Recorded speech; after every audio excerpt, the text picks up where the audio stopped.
हमने कहा था ना, मोदी सरकार जो वादे करती है उसे निभाती है।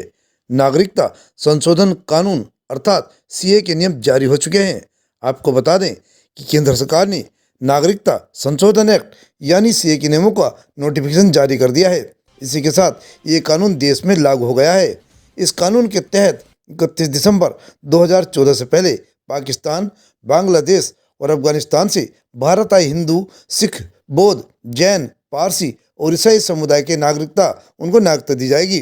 केंद्रीय गृह मंत्री अमित शाह ने इसकी जानकारी देते हुए एक्स पर लिखा है कि मोदी सरकार ने नागरिकता संशोधन नियम 2024 की अधिसूचना जारी कर दी है। इससे पाकिस्तान, बांग्लादेश और अफगानिस्तान में धार्मिक उत्पीड़न की वजह से भारत आए अल्पसंख्यकों को यहाँ की नागरिकता मिल जाएगी। उन्होंने लिखा, इस अधिसूचना के जरिए प्रधानमंत्री नरेंद्र मोदी जी ने एक और प्रतिबद्धता पूरी की है। इन देशों में रहने वाले सिखों, बौद्धों, जैन, पारसियों और ईसाइयों को संविधान निर्माताओं की ओर से किए गए वादे को पूरा किया गया है। हाल ही में अमित शाह ने ऐलान किया था कि उनकी सरकार लोकसभा चुनाव से पहले सीए कानून को लागू करेगी।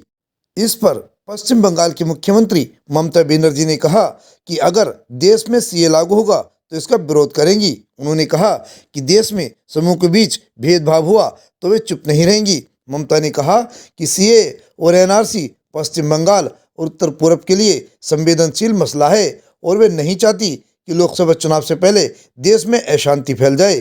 कोलकाता में राज्य सचिवालय में औचक बुलाई प्रेस कॉन्फ्रेंस में ममता बनर्जी ने कहा, ऐसी अटकलें हैं कि सीए लागू करने के लिए अधिसूचना जारी होगी, लेकिन मैं साफ कर दूं कि लोगों के बीच भेदभाव करने वाले किसी फैसले का विरोध किया जाएगा।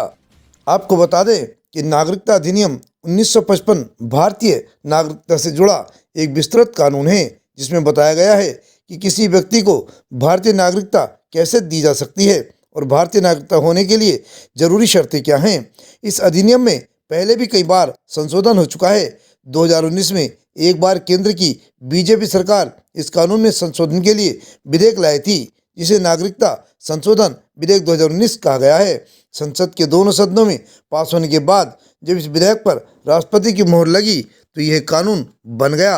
अब 11 मार्च 2024 को इस कानून को लागू करने के लिए अधिसूचना जारी की गई है। इस कानून में पड़ोसी देशों से शरण के लिए भारत आए हिंदू, जैन, बौद्ध, सिख, पारसी और ईसाई समुदाय के लोगों को भारतीय नागरिकता देने का प्रावधान है। कानून के मुताबिक 31 दिसंबर 2014 को या इससे पहले भारत में प्रवेश कर चुके अफगानिस्तान, बांग्लादेश और पाकिस्तान के हिंदू, सिख, बौद्ध, जैन, पारसी और ईसाई समुदाय के लोगों को ही नागरिकता मिल पाएगी। नागरिकता संशोधन कानून 2019 से पहले किसी भी व्यक्ति को भारतीय नागरिकता लेने के लिए कम से कम 11 साल भारत में रहना अनिवार्य था, लेकिन अब पड़ोसी देशों के अल्पसंख्यकों के लिए ये समय अवधि 11 साल से घटाकर 6 साल कर दी गई है।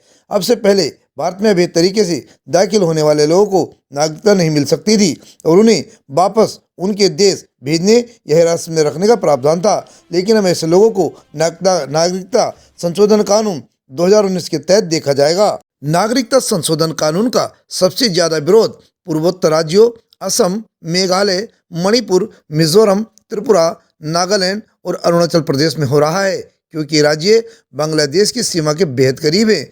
इन राज्यों में इसका विरोध इस बात को लेकर हो रहा है कि यहाँ कथित तौर पर पड़ोसी राज्य बांग्लादेश से मुसलमान और हिंदू दोनों ही बड़ी संख्या में अभी तरीके से आकर बसे जा रहे हैं।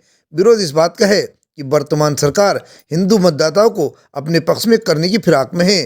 प्रवासी हिंदुओं के लिए भारत की नागरिकता लेकर यहाँ बसना आसान बनाना चाहती है। पूर्वोत्तर के सबसे बड़े राज्य असम में इस कानून के विरोध में कृषक मुक्ति संग्राम समिति, युवा संगठन, असम जातीयवादी युवा छात्र परिषद और वामपंथी राजनीतिक गठबंधन समूह वाम डेमोक्रेसी मंच शामिल हैं, क्योंकि बीजेपी ने पहली बार 2016 में नागरिकता कानून में संशोधन के लिए संसद में विधेयक पेश किया था। उस वक्त इस विधेयक को लेकर लोकसभा ने तो पास कर दिया, लेकिन राज्यसभा में उस वक्त ही पास नहीं हो पाया था। 2019 के लोकसभा चुनाव में भी बीजेपी ने नागरिकता संशोधन कानून को देश में लागू करने का वादा किया था। तब बीजेपी ने कहा था कि पड़ोसी मुस्लिम देशों में सिख, हिंदू और जैसे धार्मिक अल्पसंख्यकों को सताया जाता है। अगर वे सरकार में आई तो इस कानून को तेजी पर काम किया जाएगा। केंद्र में दूसरी बार सरकार बनने के बाद गृह मंत्री अमित शाह ने 9 नवंबर 2019 को नागरिकता संशोधन विधेयक 2019 लोकसभा में रखा, जहां 311 सांसदों ने विधेयक के पक्ष में मतदान किया। 11 दिसंबर को राज्यसभा से ये पास हुआ और अगले ही दिन यानी 12 दिसंबर को राष्ट्रपति ने इस पर मोहर लगा दी, लेकिन इसके खिलाफ देश के कई हिस्सों में विरोध प्रदर्शन शुरू हो गए। पूर्वोत्तर भारत समेत उत्तर भारत में मुस्लिम समुदाय के लोगों ने इसके खिलाफ काफ़ी विरोध प्रदर्शन किया। दिल्ली में इसके खिलाफ विरोध प्रदर्शनों के दौरान पूर्वी दिल्ली में सांप्रदायिक दंगे भी हुए, जिसमें 50 से अधिक लोगों की मौतें भी हुई। मुसलमान समुदाय में एक डर है कि इस कानून को लागू करने के बाद राष्ट्रीय जनसंख्या रजिस्टर अर्थात NPR लाया जाएगा, जिससे उनकी नागरिकता को खतरा पैदा हो सकता है। हालांकि 2019 में राष्ट्रपति की मोहर के बाद भी ये कानून लागू नहीं हो पाया था, क्योंकि इसके कार्यान्वयन के लिए नियमों को अधिसूचित किया जाना था। संसदीय कार्य नियमावली के मुताबिक राष्ट्रपति की मंजूरी के 6 महीने के बाद किसी भी कानून के नियम तय होने चाहिए या फिर सरकार को लोकसभा और राज्यसभा में अधीनस्थ विधान समितियों से विस्तार मांगना होता है। 2020 में ही गृह मंत्रालय नियम बनाने के लिए संसदीय समितियों से समय समय पर विस्तार मांगता रहा और अब 11 मार्च 2024 को इस अंततः ये लागू किया गया है। भारत में तो बीजेपी सरकार के लिए और हिंदुत्व के लिए बहुत ही शुभकामनाओं का सब्जेक्ट है। हमसे जुड़े रहने के लिए हमारे चैनल को सब्सक्राइब करना ना भूलें, साइड वाला लाल बटन जरूर दबाएं।